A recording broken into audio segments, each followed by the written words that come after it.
Assalamualaikum warahmatullahi wabarakatuh.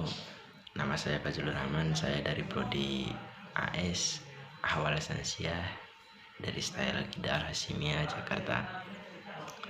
Di sini saya akan menjelaskan sedikit tentang filologi, mata pelajaran filologi yang dipengampu oleh Pak Ilyas Ihsan.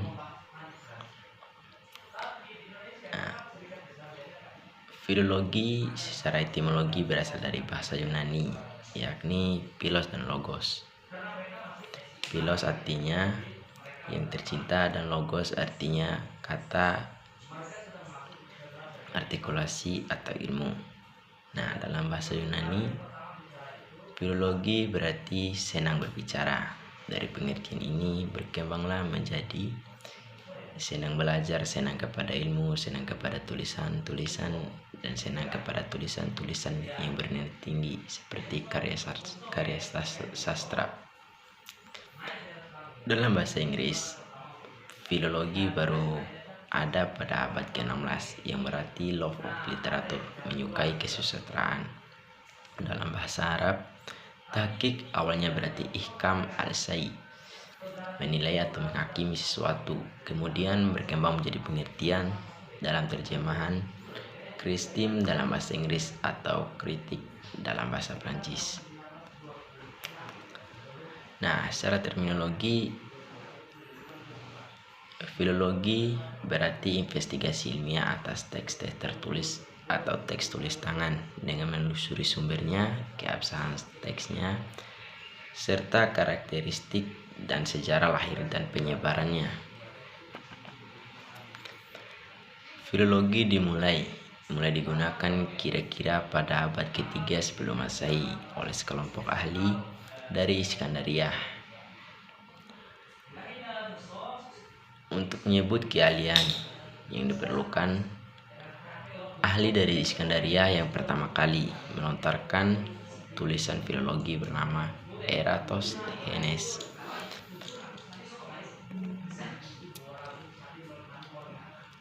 Objek yang ditelah filologi adalah benda-benda budaya dan karya-karya tulis. Nah, benda-benda budaya itu contohnya seperti Candi Borobudur. Sedangkan karya tulis ini itu berupa yang berada di seperti prasasti, daun-daun lontar, kulit binatang, kulit kayu.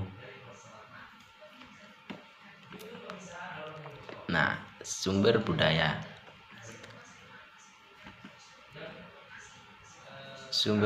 ini sumber tertulis dapat kita merasakan menghayati pikiran dan perasaan suatu suku bangsa tertentu. Informasi yang terkandung dalam karya-karya tulisan mempunyai cakupan yang luas, menjangkau berbagai segi kehidupan masa lampau.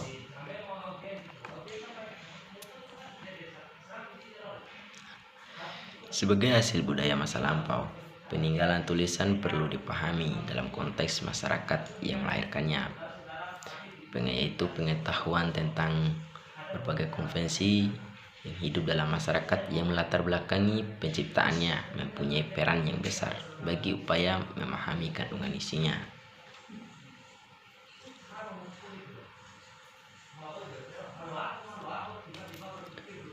Sebagai satu disiplin ilmu, filologi tergolong dalam ilmu-ilmu kemanusiaan yang bertujuan untuk mengungkapkan hasil budaya masa lampau yang tersimpan dalam peninggalan karya yang berupa karya tulis dan benda-benda budayanya. Dan konsep tentang kebudayaan dihubungkan antara lain dengan buah pikiran, perasaan, kepercayaan, adat kebiasaan, dan nilai-nilai yang berlaku dalam masyarakat. Sumber tertulis dan peninggalan budaya masa lampau itu banyak juga yang tidak terselamatkan karena ada beberapa faktor atau penyebab. Contohnya pada Sriwijaya pernah menjadi pusat utama kebudayaan Buddha. Seiring dengan bergesernya kepemelukan agama masyarakat kebanyakan, maka sumber tulisan tersebut tidak dianggap penting. Yang kedua, tidak ada usaha menyalin kembali peninggalan-peninggalan tersebut. Bisa jadi informasi tulisan tersebut bertentangan dengan zamannya. Mungkin ini menyebabkan di antara warisan tertulis tersebut dimusnahkan.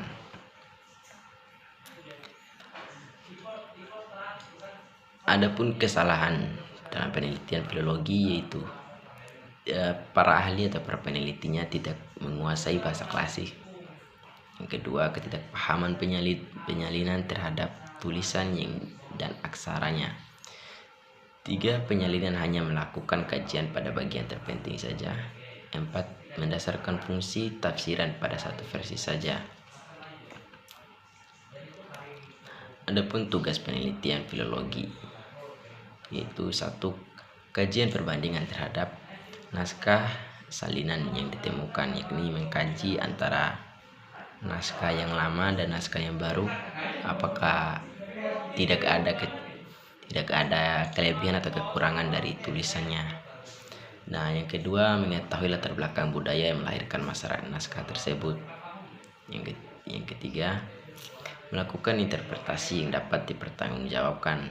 Yang keempat, melengkapi dengan studi lapangan atau wawancara. Adapun sejarah filologi, bermula kira-kira pada awal abad ketiga sebelum Masehi, yakni oleh sekelompok ahli dari Iskandaria. Ahli dari Iskandaria yang pertama kali melontarkan tulisan filologi bernama Eratosthenes. Nah, masa awal filologi di dunia barat dan timur tengah. Nah, awal kegiatan filologi di Iskandaria oleh bangsa Yunani pada abad ketiga sebelum Masehi, yakni dengan membaca naskah-naskah Yunani lama yang kira mulai ditulis pada abad 8 sebelum Masehi. Nah, naskah-naskah itu ditulis oleh budak belian yang diperdagangkan di sekitar Lautan Tengah. Ini bertujuan untuk kegiatan perdagangan, namun sering terjadi penyimpangan terhadap penyalinan karena para penyalin atau penulisnya tidak memiliki kesadaran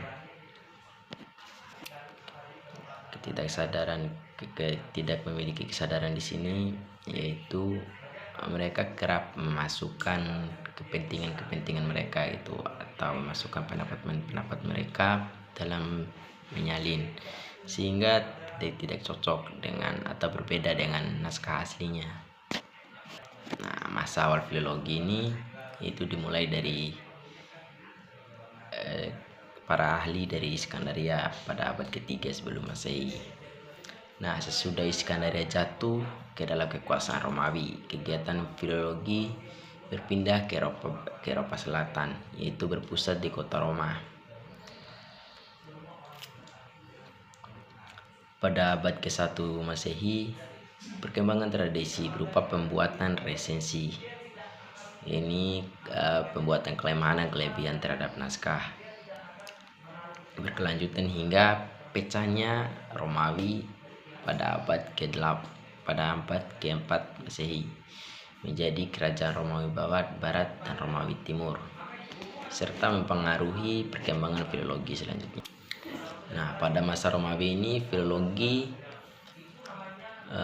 di Romawi Barat, filologi diarahkan kepada naskah-naskah dalam bahasa Latin yang berupa puisi dan prosa.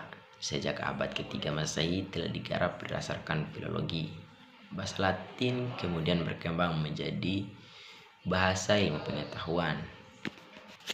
Sedangkan di Romawi Timur telah muncul pusat-pusat teks Yunani, misalnya di Antioch, Athena, Iskandaria, Beirut, Konstantinopel, dan Gaza, yang selanjutnya berkembang menjadi perguruan tinggi tersendiri. Dalam periode itu mulailah muncul tafsir pada halaman naskah disebut dengan scholia. Nah, filologi di zaman Renaissance dimulai dari Italia pada abad ke-13, menyebar ke negara Eropa lainnya dan berakhir pada abad ke-16. Renaissance adalah periode yang di dalamnya kebudayaan klasik diambil lagi sebagai pedoman hidup, atau dalam artian luas, periode yang di dalamnya rakyat cenderung kepada dunia Yunani klasik atau kepada aliran humanisme. Pada abad ke-15, kerajaan Romawi Timur jatuh ke tangan bangsa Turki dan ahli filologi berpindah ke Eropa Selatan atau Roma. Nah, baru pada tahun 1450 mesin cetak ditemukan oleh Johannes Gensfleisch zur Leidensum Gutenberg, yaitu orang Jerman yang kelahirannya 1398 sampai 1464, menyebabkan perkembangan baru dalam bidang filologi, yakni dalam penulisannya. Nah, pada abad ke-19, ilmu bahasa atau linguistik berkembang menjadi ilmu yang berdiri sendiri, terpisah dari ilmu filologi. Pada abad ke-20, pengertian filologi di Eropa daratan tetap seperti semula, ialah telaah teks klasik, sedangkan di kawasan Anglo-Saxon atau Eropa kepulauan berubah menjadi linguistik. Nah, di masa kawasan Timur Tengah, sejak abad ke-4 Masehi, kota Timur Tengah memiliki pusat studi berbagai ilmu pengetahuan yang berasal dari Yunani seperti Gaza, Beirut, Edessa, dan Antioch. Nah, pada abad ke-5 dilanda perpecahan gereja nih, maka para ahli filologi berpindah ke kawasan Persia. Kota Hara di Mesopotamia pernah menjadi pusat studi naskah Yunani.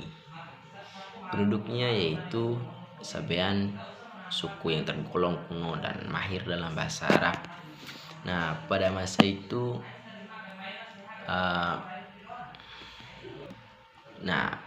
pada zaman dinasti Abbasiyah, pemerintahan Khalifah Mansur, Harun ar-Rasyid, dan Al-Makmum mengalami masa puncak perkembangan ilmu pengetahuan Yunani di masa pemerintahan Al-Makmum. Nah, di masa itu para atau khalifah saat itu mulai menelaah teks-teks klasik atau naskah-naskah itu. Mereka mempekerjakan orang-orang yang berahli dalam bahasa Arab, tidak memandang agamanya, meskipun orang yang dipekerjakan itu adalah orang kafir. Nah, sebelum kedatangannya agama Islam, Persia dan Arab memiliki karya yang terbilang mengagumkan.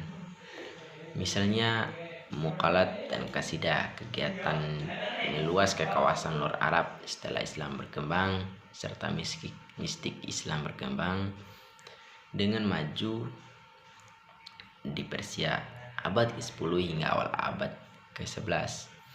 Meluaslah kekuasaan dinasti Umayyah sampai ke Spanyol dan Andalusia pada abad ke-8.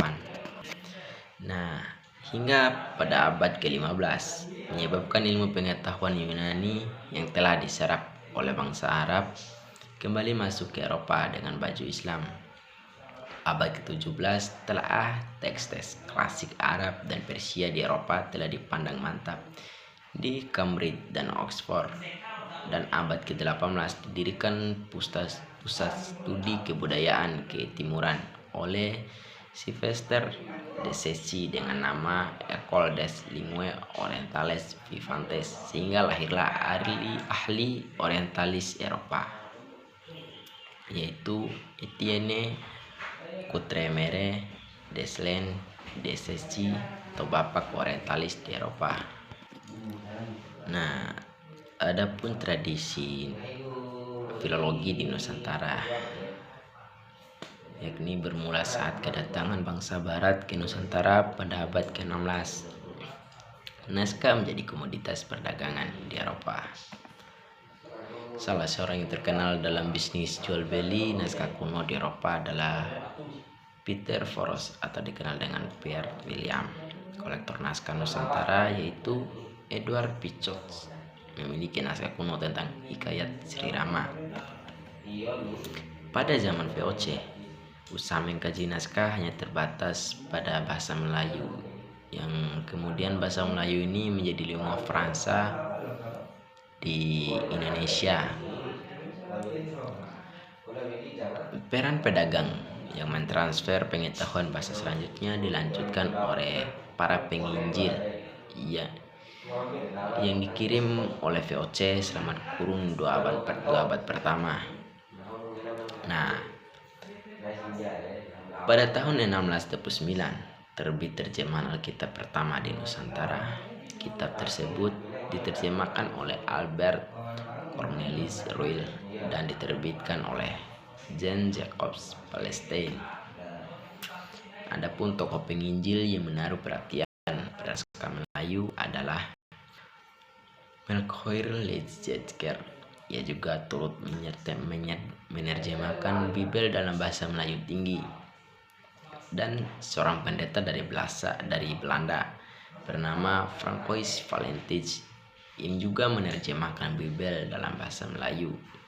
Dia juga banyak menulis tentang kebudayaan Nusantara, menyusun kamus dan buku tata bahasa Melayu. G.H. Werlin adalah tokoh penting dalam kesusastraan Melayu. Ia mengarang Melaisches Pakuns yang memuat daftar kata Melayu sebanyak 69 buah yang lampirannya diberi nama Melais Boekzel. Nah, ketika VOC bangkrut, usaha pengajaran dan terjemahan Alkitab dilanjutkan oleh lembaga khusus, yakni Zending dan Bibelgenotschap. Pada tahun 1814, dua lembaga tersebut mirip misionaris bernama Gebruiker ke Semarang. Di samping menerjemahkan Bibel ke dalam bahasa Jawa, ia juga menulis tata bahasa Jawa.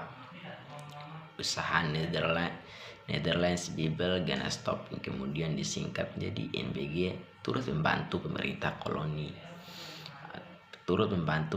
kolonial untuk mengajarkan aparatnya bahasa lokal.